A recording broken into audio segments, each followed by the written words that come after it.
We are all like snowflakes. And this is the reflection that I've had. I'm going to explain it a little bit and then introduce my guest. I'm your host, Jonathan Byron. This is the John Byron Show. I'm here with Caleb Bopp. We're going to talk about whatever we decide to talk about. But the thought that I had most recently is that we are all unique. Caleb and I share certain traits. We're male, we have white skin color, we live in Spokane, Washington, but there's a lot of things that make us different from one another. And what we find if we examine the world and examine our lives is that everybody that we interact with is going to be in some way similar to us and in some ways different from us. And as we discover the things that we are similar about, we can start to work with each other on the things we differ on and either grow to a new space or help someone else grow, or ideally both. And that's one of the main points of this podcast, is to have conversations with people that are different than myself, different than my audience, and invite the entire audience in to be a part of the conversation. So I invited Caleb here. I gave him zero prep time. I just said, hey, I do this podcast. We're having a conversation anyway. You want to hop on here? And he graciously said yes. I also told him that he's our first guest. So welcome to the show, Perfect. Caleb. Thank you, John, for having me. I'm super excited to, try this out, have a good conversation, and, explore more about who each other are and how we're different, how we're like. So Absolutely. We'll be here. Absolutely. So Caleb and I first decided to get together based on a few things. You recently graduated college. Yep. Went to work at an accounting firm. Yeah. Decided that wasn't really the thing that you want to be about in this season in life. And so you're on the hunt for new opportunities. Yeah. Just worked on your real estate license, finished that class, and getting ready to schedule to take the test. Yeah, so right now, today's my last day. Okay. So I need to finish my prerequisites today, and I think I'm like 89% of the way through it. So I'm gonna finish up that 11% today, after this actually. And after that, go get licensed, hop on with the brokerage, and go forward. So I'm super excited for it. I went to school for accounting, like you said, at Grand Canyon, and school, whatever, came home, and did the internship, just wasn't for me. So I was like, I'm gonna take a step back and try something else. I've been doing solar sales for a little bit and been trying to figure that out. Not my passion, not what I love. And so I think I'm gonna give real estate a try and see how that goes. And I've always loved hearing about the market and the industry, and why not try it out, I love it. Yeah. I love it. My story is similar in a way. I much longer time before getting into real estate, but that moment for me was when somebody suggested that I should think about doing real estate, and I had this aha moment of, I love real estate. I've always been curious about the value, just studied about it. If I drove by an open house or real estate sign, I'd always look at the house and try to figure out what would I do with that if I could buy it. I always said that I wish I could buy every house in whatever market I'm in. Yeah. And as a realtor, I get to do that. I get to help other people buy every house in the market. Yeah. So it's fantastic. That's kind of similar to how my story is, that everybody's always like, Caleb, you'll be great at sales, go do that, since I was like a kid. And I guess kind of to mirror that, like I went and tried the whole drama thing and like tried to be like, I don't know, a character a little bit, and for some reason I chose accounting to go into. And who knows why I made that decision, but I came to a place where I'm like, I'm sitting down every day, I'm not loving it. I do want my life to be something I enjoy, and I could go down the accounting route and continue to not that I need to love my work, but have it be tolerable. And it just, man, I was itching to get outside, itching to go do something else, have some more dynamic properties to my job. And so I needed to call it quits. Yeah. And so everybody's been telling me go do sales, so I tried out sales a little bit. There's specific struggles with solar, and so real estate is something that makes sense in my mind, of showing homes and go getting coffee with people, talking to people, having a good time, getting to know people. Just more dynamic nature to it, which I'm super excited for. Yeah, That's awesome. Yeah. That's there's a lot of threads there that I would want to pull on, but the thing that maybe my first question for you with what you just shared is, what in your view of it allowed you to make that decision? I talk to a lot of people that are my age or older that got stuck in that accounting role, and I went to school for this, I got on at the firm that I wanted to get on, and it just kind of becomes this slow moving, I'll use the word trap, although for some people it's not a trap, it's they enjoy it and it does light them up. So I don't mean to suggest that all people that work certain types of jobs are trapped, but Yeah. it could have been a trap for you. It could have felt that way. What Yeah. gave you that aha moment so young that you just jumped and said, I'm going to go try something else? I mean, really, for me, I did feel trapped with college. I felt like I needed to stick to this thing for my whole career and make a career out of accounting. And I'm like, okay, well, if I go into accounting, I have tax, audit, valuation, and then maybe like forensic, different types of accounting. I'm like, now I'm limited to these four options in accounting, and I was like, man, these walls are just like closing in on me of what I like am able to do, and I felt so limited. And I'm not the kind of guy that likes to be kept in a box. I want to go do what I want to go do, and not have anybody really say anything about it. And so I want to innovate. I want to go do new things, and I just really wasn't able to do that in accounting. So with college these days, and I know everybody has their own experience, and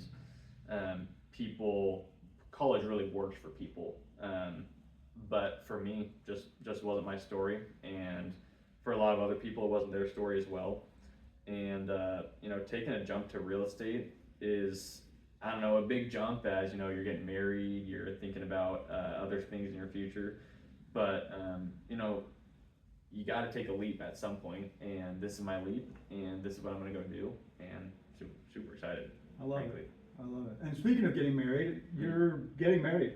Yeah, very soon. I'm getting married very soon. Awesome. Yeah. When are you getting married? Tell me about her. Getting married September 1st this year. Awesome. To Emma Tucker. I don't know if anybody will know her, but she comes from a small town over on the west side called Tokeland. Okay. It's near Westport. It's about a town of like 200 people or so. Awesome. And her family is like crabbers, fishers, that kind of story. And she came over to Gonzaga to study marketing, which she loves and she's going into, and she's all about that, being creative and whatever, brand stuff. And also does photography on the side. But she came over here, we met a couple years ago, and super great gal, pretty reserved, pretty quiet, but I needed somebody like that to kind of like ground me a little bit, because I can be a little more loud and eccentric sometimes, when there's like an event or a function, like I'm the guy that's a little bit loud and like trying to like spark some conversation or whatever. Sure. So yeah, she's awesome. She's great, but getting married in September. That's awesome. Congratulations. Thank you.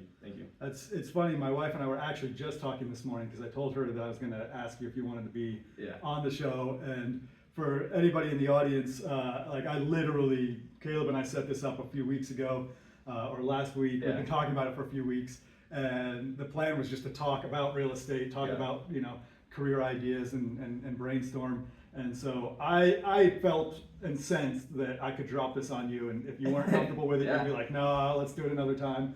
And my wife, being my opposite in many ways, was like, you can't just drop that on somebody. And so it's wonderful. We've been married now almost 21 years, and it's wonderful how we balance each other out. And it's also, I started this show talking about how when we find the things that are similar, we're able to resolve our differences.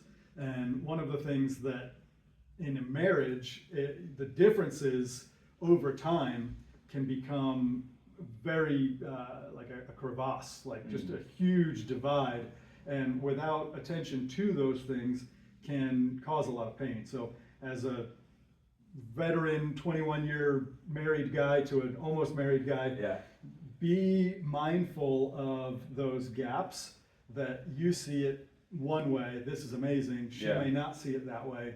And unless you guys communicate frequently and articulate to one another things like feelings, us guys don't always love talking about feelings, Yeah. but feelings play a huge part in a conversation, in a marriage, and in the fullness of a home. So that's definitely something that we'll probably explore on the show as we Yeah. talk to people that are married or getting ready to get married.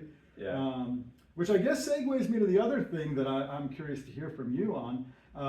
And I was thinking about it this morning, and this may be something that, I mean, it's obvious math, but like the way that I thought of it was novel for me.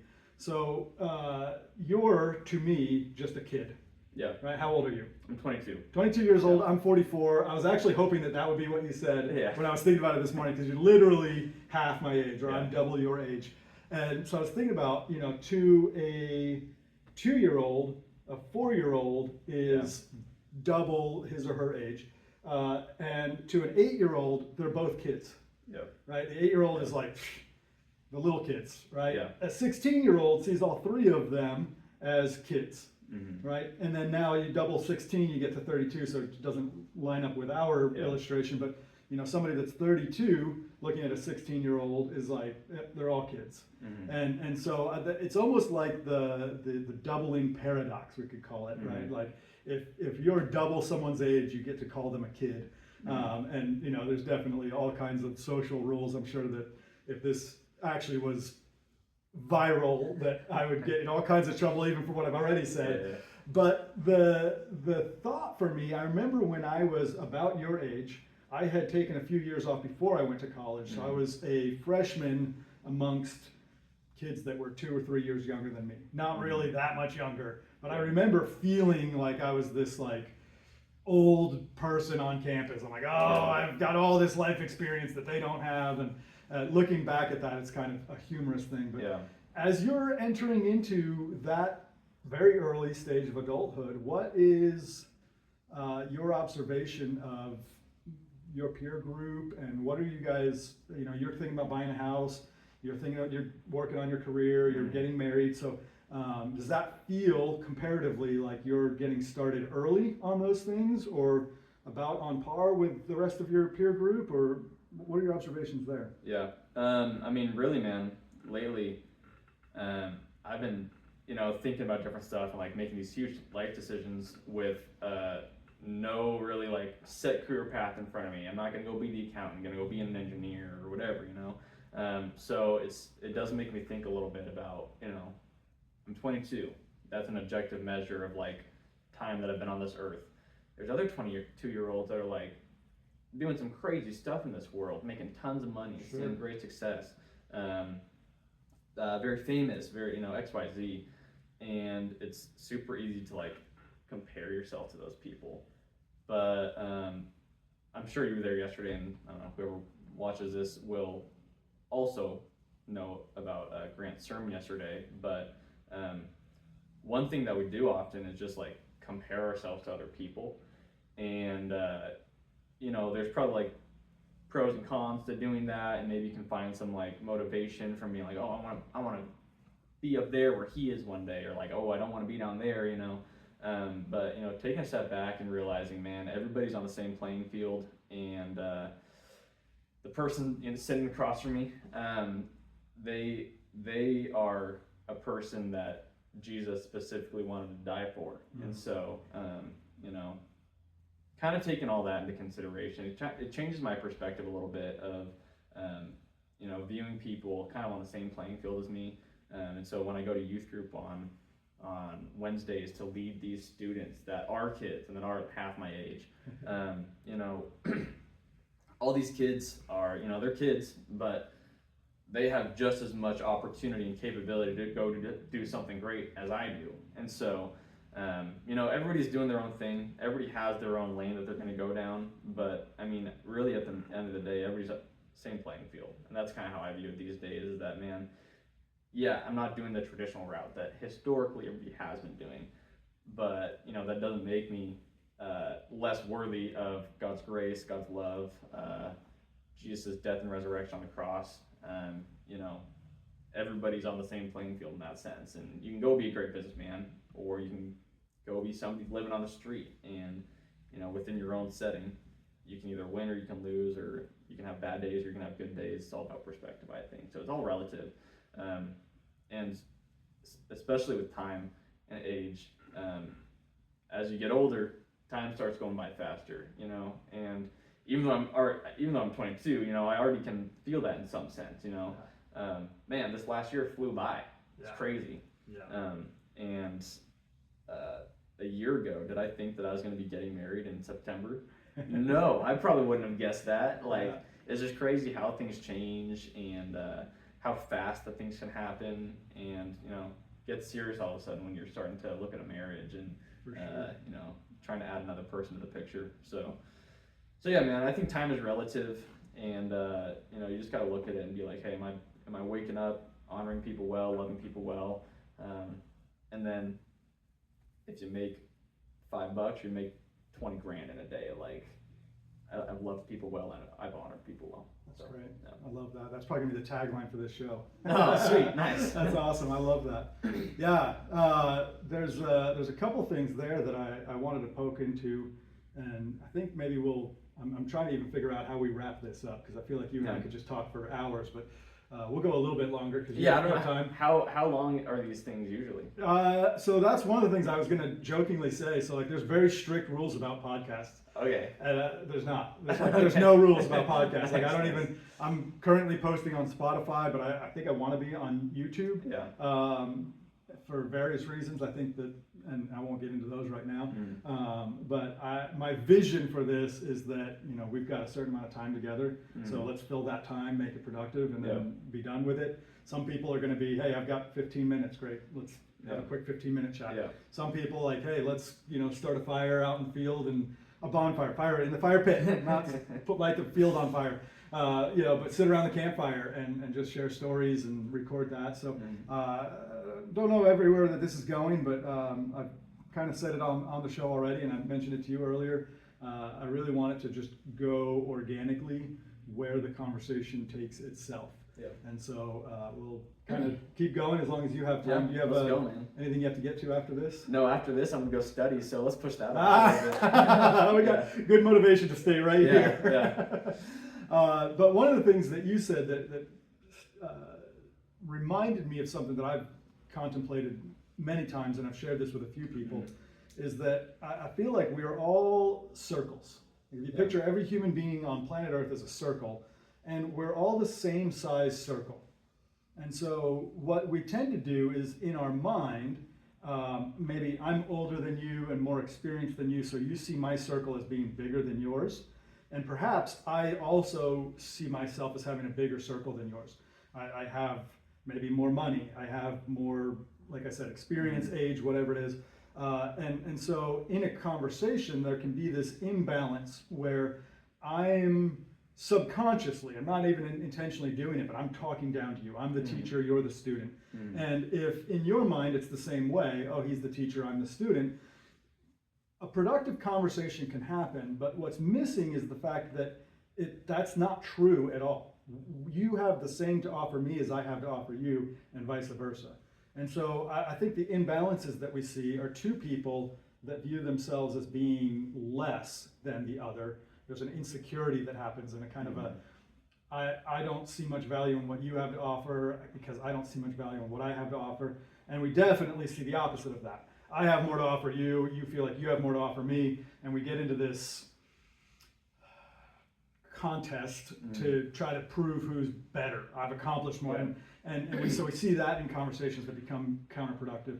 And I think that the more that we can, and really, I only have control over me. I can't control your perspective of me or your perspective of yourself. But I do have control over how I see it. And as long as I see you as being the same size circle. Now, I have things to offer, you have things to offer, so I'm not saying we're the same, but same size in terms of ability to offer something to the other, then you will start to feel that and you'll rise to that.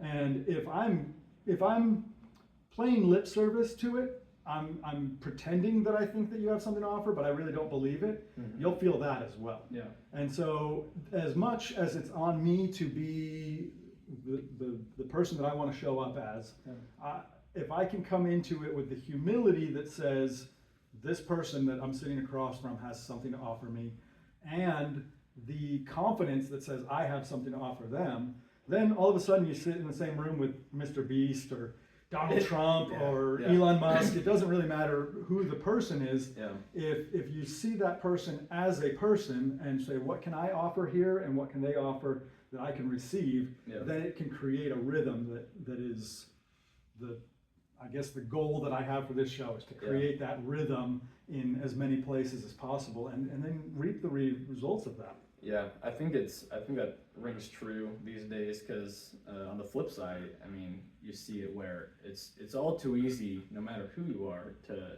look at other people and write them off or have certain opinions about what other people are doing. And I was thinking, take a super successful guy and then take one of the guys off the street. They both have opinions about each other, and the opinions are writing each other off because of X, Y, Z in each other's life. And the guy off the street can write them off and be like, oh, you scam people your whole life, or you have these political opinions or whatever. Whatever it is to make you puff yourself up a little bit. Oh, I'm not like that guy. And so it goes both ways, and everybody does it, which it's a bummer. But it's exactly like that. Having conversation and pushing forward despite adversity and despite opinions that maybe some people don't like or get uncomfortable with, and kind of putting each other on the same playing field, because when you write people off, man, it's not pretty. It's not pretty stuff. And I've lived that. I mean, man, I've written people off, and that's no fun. There's plenty of people I can go back and apologize to that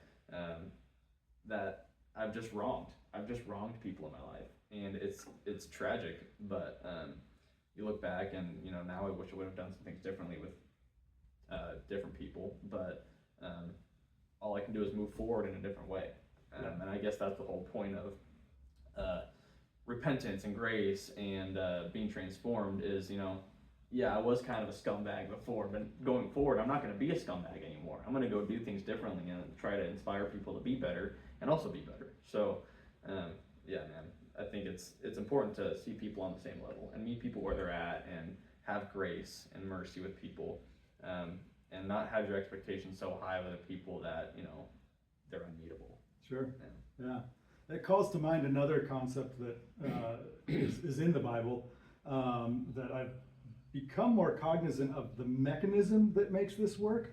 So the idea is judge not unless you also be judged, right? And I've always heard that and understood it. It's pretty obvious. Don't judge somebody else. A lot of what you were just sharing. I think Southwest Airlines had a commercial a while back. Don't judge too quickly, and it was people finding themselves in awkward situations, and somebody walks in on that awkward situation. It's like the audience knows what actually happened, but the one person that's seen it doesn't, and don't judge too quickly. And I think it was part of their Want to Get Away campaign. And I might be combining multiple different illustrations. Want to get away for like $20. Their advertising is crazy. Yeah, man. Actually, with the rain we've been having, I could go for a little Arizona weather right now. Yeah. But so the idea is easy, right? Don't judge, don't assume, all of these things. But what I have recently realized is that when I judge, let's say I judge you on something. Let's say that maybe even you show up late and you didn't. You were here on time, which admirable, very good for getting into any kind of a professional environment. But you show up late, and I probably because of maybe my parents, other people in my life, I have this judgmental thing about people that aren't timely, right? And so I own somebody else's irritation at your tardiness, and I judge you for it. I make judgments in my mind saying, oh, he's always late, he's whatever, unreliable, all these different things. I'm actually, in that moment, I'm creating in my subconscious, in my depths, that there is something about timeliness that equates to godliness or good business acumen, whatever it is. And when I fail to live up to that, when I am something's going on, the kid, especially when you start having kids change your schedule dramatically, right? And all of a sudden you're running late to something, and all of those years of judging other people that showed up late to things pile up and condemn you in that moment, and you have this like overwhelming burden of self-unforgiveness. You can't let go of the fact that you are all of those bad thoughts you had about all of those people over the years. And so it's one of those principles that I think, we see it in the Bible, and it can be used as a weapon against somebody. Oh, tisk tisk, you shouldn't be judged. Yeah. The irony of somebody judging somebody because they were judging someone else. Yeah. And for me, the myriad tears that takes is if I observe somebody judging somebody, and I observe someone else judging them for judging that person, and then somebody else judging them for judging, and I'm sitting there in judgment of the whole lot of them. Yeah. It's like, I don't know that you can escape it, right? At some point or another, we do have to make a judgment call on things, right? Which is maybe different than judging somebody as being a different size circle. So that's a different thing that I hadn't even really explored until just now when I said it. I'll have to spend more time with that one. But the bigger, broader idea is this is just the way that it works. We don't understand the mysterious things that cause it, but it's this truth that the ancients knew and we can observe today, that when you pass judgment on someone, when you decide that somebody is less than you because of a behavior, skin color, country of origin, job, station in life, income, like the car they drive, when you decide that they are less than because of that thing, you are in that moment heaping judgment on yourself. And that thing that you earlier talked about, for me, it's always driving in my car. Yeah. I don't care how nice my car is or how low end my car is. There's always going to be a car that I see that's worse than mine. Yeah. And I get this feeling of like, I'm better than that guy. And it's just amazing how it's not a conscious thought. It's just this feeling of superiority. Yeah. And then inevitably a nicer car drives by and that feeling, the opposite one comes in. I gotta work a little harder. I gotta make more money. And it's, so it, to me, and that was the other thought I had with you're talking about just this whole concept is it's easy to look at, I think Grant, you mentioned Grant, talking about the ticket taker and the owner at a baseball stadium, right? And it's like, it's easy for us to acknowledge that like, oh, maybe I'm treating the ticket taker poorly and not honoring him. I think it's also when we treat the owner well, because we view him as being a bigger circle than us, we're actually dishonoring that person as well. There's this sense of, I am giving you, maybe it's lip service, maybe it's false respect, whatever it is, but I'm giving you something because of how I perceive you to be better than me. And that's almost a dishonoring in a way. And so really, I think to honor people well, we have to say, I'm not better than you, and I don't, and I think it sounds weird on my tongue to say you're not better than me, because that sounds anti-humble, right? You're not better than me. Yeah. And I think taken out of context, that certainly feels wrong, and it can come from a wrong spirit. But if it's like, man, we are both on this plane of existence at this moment, that's the other thing that fascinates me, this whole intersection idea. Yeah. Your entire 22 years and your parents' parents, and all of that have all of that has led to this moment. And my story completely different, lots of similarities, but all my parents, their parents, etc. All my life experience, my being married for 21 years, my kids, all leads to this moment. And then even if there's only one person watching this podcast, that person has the same thing, all this stuff leading. And so the thing, like something that, we're talking about a church that we went to, that the pastor gave a message. And so there definitely are people that don't go to church and maybe had a bad experience with church or have had no experience with church, that the context for them is completely different than the context for you and I, who both grew up in church, right? And so one of the things my wife and I have worked through recently is that very thing. I will say something from my experience, and the way I hear it is one thing. She'll hear it from her experience, and how she hears it frequently is completely different than how I think it sounds. And so one of the skills that we're working on, but we've gotten a lot better at, is saying, when you said that, this is what I heard. Yeah. And is that what you meant to say? And there's so many times, not just in our married relationship, but so many times with clients, especially in real estate. Yeah. Man, oh man, if you are buying or selling a house right now, this episode is for you, like this part of it anyway. Like, ask clarifying questions. Ask them of your realtor, ask them of your lender, ask them of the parties that are involved, because there is so much misinformation about real estate out there. We all come to that table with so much, especially with the proliferation of the sub-2 community and all of these things. There's some amazing things that you can do with real estate, amazing opportunities. And there's a lot of people out there that are just trying to make a quick buck, and they put together a sales funnel, and if you got stuck in that and gave them 20 grand and you're expecting life to go a certain kind of way, ask lots of questions. That's all I'm going to say there. That's one of the things that I think is interesting too, is communication with, and I think it's pretty simple, honestly, but like in texting, man, texting, you give your message to the person it's intended to, and you have this one idea about what you actually meant to say, your actual message, and the person receiving it, takes it a different way. It's like, oh, wait a second, what is this guy saying, And it's like, that's not what was meant to be communicated at all. And so clarifying questions, face-to-face communication, actually having conversations with people is a way better way than texting. And that's why, picking up the phone and calling is way better than texting. And so much more is communicated through actual words than just texting, So I think it's that kind of stuff that is going to be interesting in a marriage and business communication is, how do you communicate? How do you ensure as the communicator that the person that you're communicating to is going to receive your message correctly?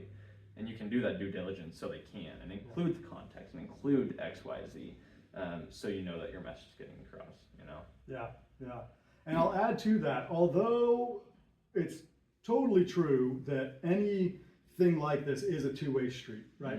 If I'm desirous of us having a good conversation and you're there just, closed off, right? It's going to be a lot harder for me to have that. And if you're really digging your feet in, there's no way I'm having a conversation. And so it is true that it's a two-way street. At the same time, and I feel like I've said this already, maybe a few times even, but the only thing that you can control is you. And so if you're having an argument over text, you have the ability to say, wait a second, maybe this is not going well.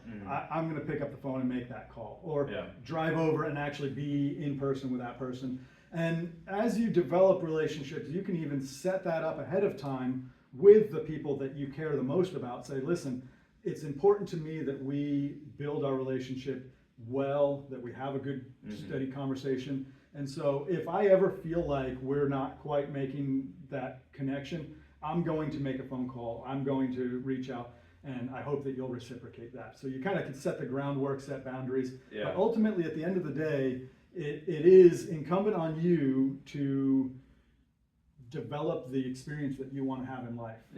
I think it goes exactly to the point where, hey, something here is wrong. Either I feel as if you have wronged me, there's something in this conversation that I feel is a little bit different or wrong, and let's talk about it. The right way is to talk about it and not just assume. As soon as you start assuming that it's something that somebody said, then you're not actually trying to get to the bottom of what actually somebody said. So, when something is wrong, you got to go pursue it with that person and have a conversation about what you think is wrong. So, right now I'm trying to tackle a lot of that in my life. Is, man, there's some things in my life that or situations that I believe could be different. And so it's not on the other people to fix them, because the other people don't know I have an issue, don't know I have a problem. I haven't told that to them. What I've done is I've went and talked to Em about it, or I went and talked to somebody else about it. I haven't gone to the person that's actually, I think, doing something wrong, making me feel some type of way.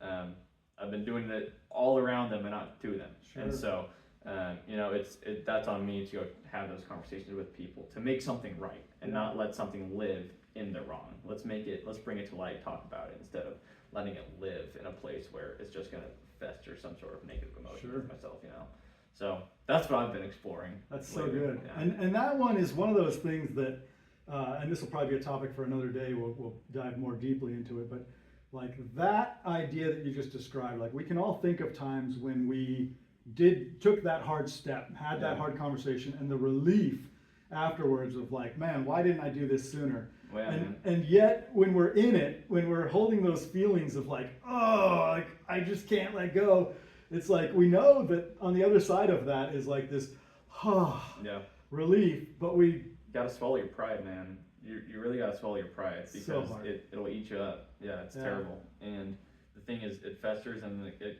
causes some other situation in your life, and like it compounds and compounds, and it's just no good. So you gotta swallow your pride and move forward with things. For sure.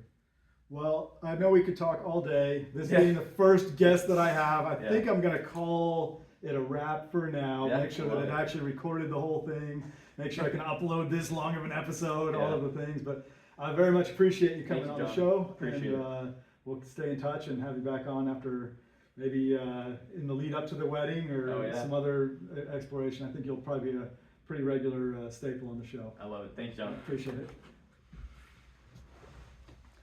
Cut the cameras. Huh? Was it recording?